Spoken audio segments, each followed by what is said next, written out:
فاتن جنان المحمدي. هذا أول فيلم روائي طويل ديالها، بارك الله عليك جنان، أول فيلم طويل ديالها، ولكن دارته بالاشتراك مع مخرج آخر اللي تنعتقد تنظن هذا ثاني فيلم ديالو، عنده فيلم المسخوط، المسخوط واقيلا هذا موراه. المهم هذا أول فيلم ديالو.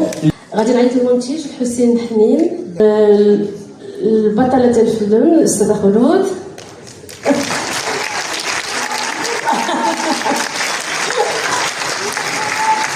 كنتعملوا واحد لا بارتيسيباسيون اكسبسيونيل دو غران هشام ابراهيمي. Il nous a fait l'invité d'honneur pour le film et on le remercie infiniment. الموسيقى l'artiste Nori. Donc c'est un film qui parle aussi de la musique, donc on a fait appel à M. Nori. Le casting كان معنا هشام بلوري. تبارك الله. المهم ما كاين حتى واحد نسيتو عافاكم، ما كاين حتى واحد في ليكيب اللي نسيت. دونك هذا هو الطاقم ديال الفيلم ديالنا. غنعطيه تقريبا واحد 3 الكلمات اللي بغا يتدخل، ونبداو بالاستاذه البطله ديالنا خلود. معلم مساء الخير عليكم، مرحبا بكم في هذا العرض هذا اللي هذا اول عرض في مدينه الرباط.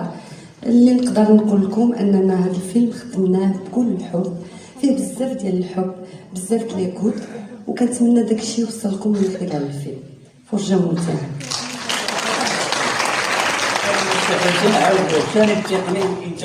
مساء النور، كنشكر هذا الفريق الجميل اللي كان معايا في الطورناج. صراحه كان معاهم دازت معاهم بيريود ديال الطورناج زوينه، خدمنا عن حب وداز كلشي مزيان.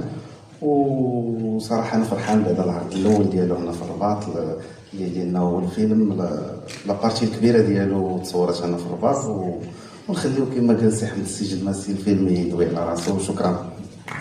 شكرا لكم، ما نطولش عليكم. من بعد العرض اللي رغب في المناقشه غتكون بعد العرض مباشره وفرجه ممتعه. شكرا لكم.